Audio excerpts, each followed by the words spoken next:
వాళ్ళిద్దరూ non local part time leaders. వాళ్ళ వల్ల ప్రజలకు ఒరిగిందేమీ లేదంటూ నెల్లూరు జిల్లా కావలి శాసనసభ్యుడు రామిరెడ్డి ప్రతాప్ కుమార్ రెడ్డి వ్యంగ్యాస్త్రాలు సంధించారు.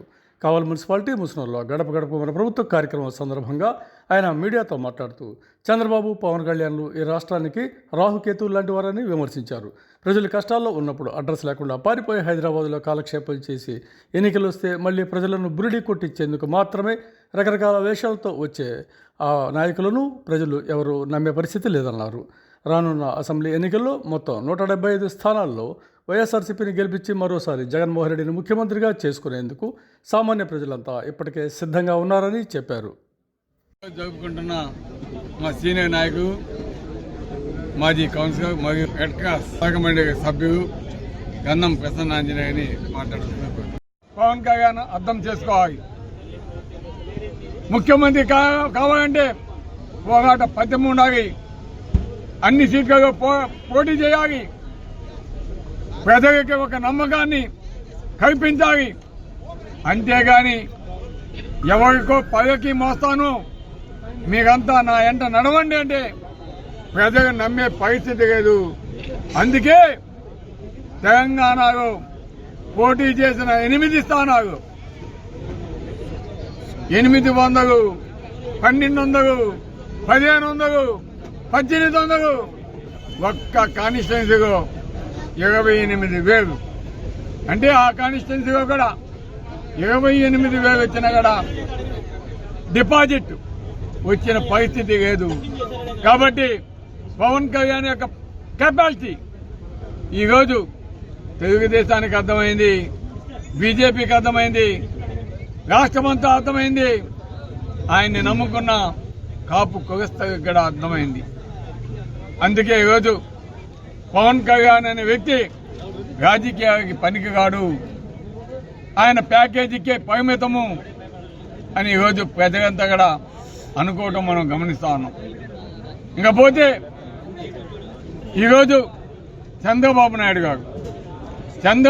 గారు ఎప్పుడు కూడా సొంతంగా పోటీ చేసే దమ్ము, ధైర్యం చంద్రబాబు నాయుడు గారికి లేవు.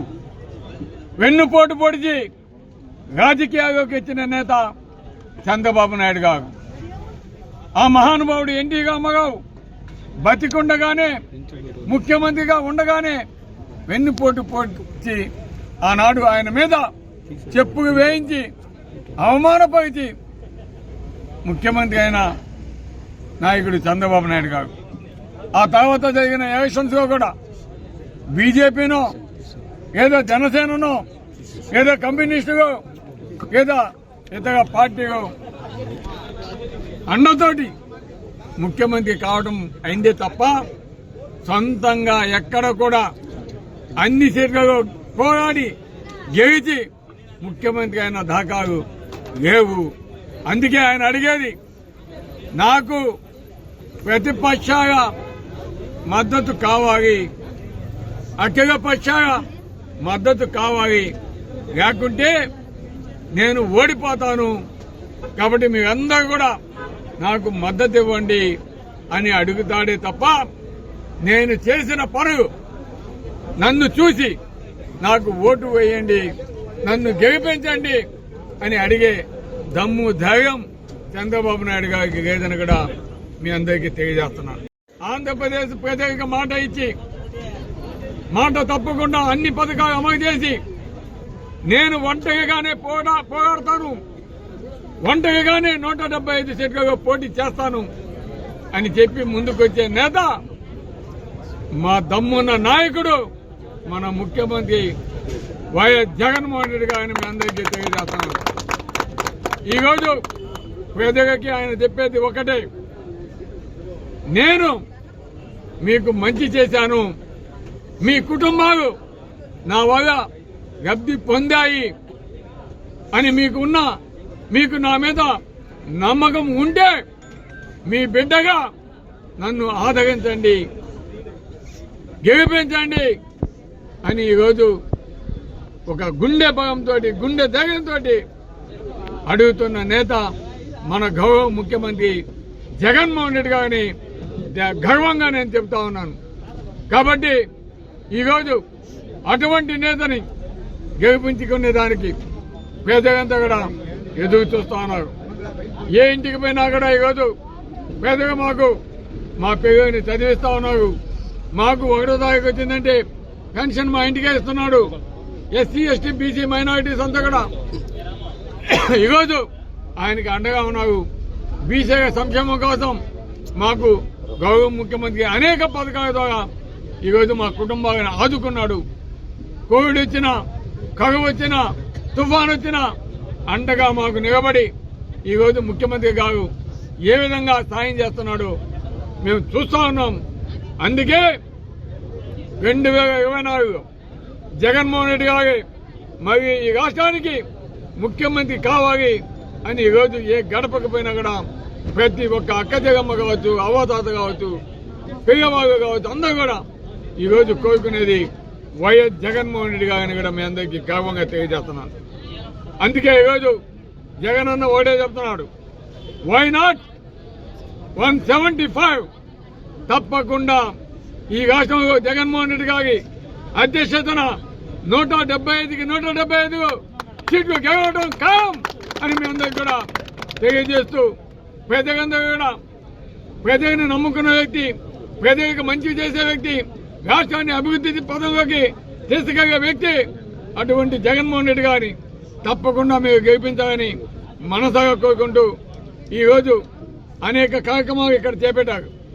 బ్లడ్ డొనేషన్ కావచ్చు, అన్నదాన కార్యక్రమాలు కావచ్చు, అదేవిధంగా ఈరోజు అనేక కార్యక్రమాలు ఇక్కడ చేయటం, అదేవిధంగా జగన్మోహన్ రెడ్డి గారి పుట్టినరోజే మా సోదరుడు గంధం ప్రసన్నాంజనేయుడు గారి పుట్టినరోజు కూడా ఈరోజే. కాబట్టి ఈరోజు జగన్మోహన్ రెడ్డి గారి పుట్టినరోజుతో పాటు గంధం ప్రసన్నాంజనేయుడు పుట్టినరోజు కూడా ఈడ జరుపుకున్నాం. అదేవిధంగా గంధం ప్రసన్నాంజనేయుడు కూడా 70 సార్లు రక్తదానం చేసిన ఘనత గంధం ప్రసన్నాంజనేయుడు గారిని కూడా తెలియజేస్తూ అందరూ కూడా మీ కవితాయ ధనతోటి అటు ప్రసన్నాంజనేయుడు గారికి, అదేవిధంగా మన జగన్మోహన్ రెడ్డి గారికి వారంతా కూడా అనేక పుట్టినరోజులు జరుపుకోవాలని మీ అందరి ఆశీస్సులు జగన్మోహన్ రెడ్డి గారికి ఉండాలని నేను మనసాగా కోరుకుంటూ సేవ తీసుకుంటా ఉన్నాను. గతంలో ఎంతో అనుభవం ఉంది.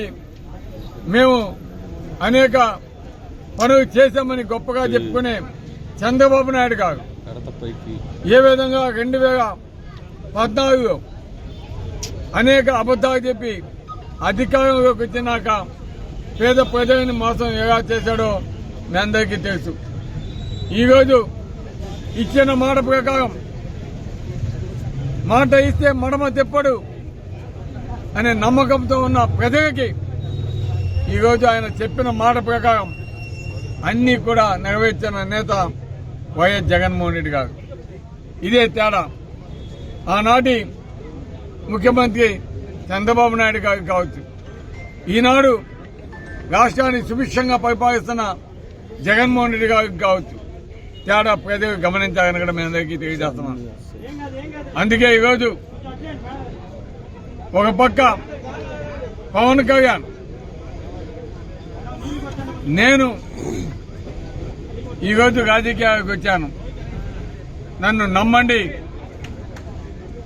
నాకు జనాలు వస్తున్నారు కానీ ఓట్లు రావడం లేదు అని ఆయన ప్రత్యక్షంగా పబ్లిక్ మీటింగులో మాట్లాడుతూ ఉన్నారు.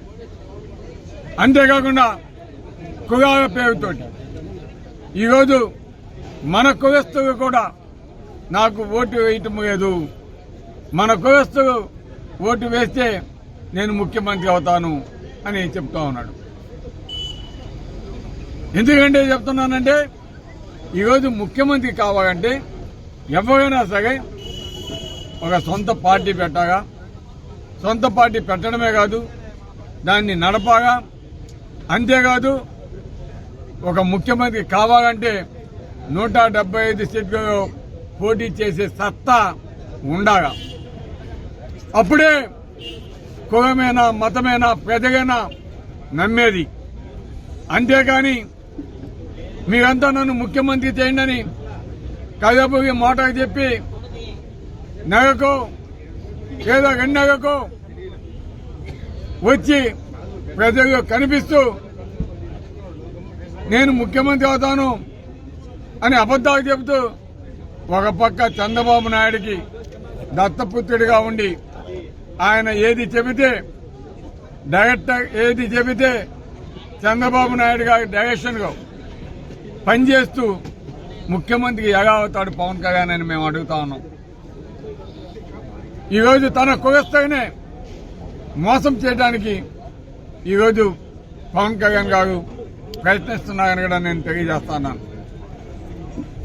ఈరోజు పవన్ కళ్యాణ్ 20 సీట్లు 25 సీట్లకు పరిమితమై చంద్రబాబు నాయుడు గాని లేదా ఆయన తనయుడు లోకేష్ గాని ముఖ్యమంత్రి చేసే విధంగా చేస్తున్న ప్రయత్నాలు ఆయన కులస్థగా గమనిస్తున్నాడు.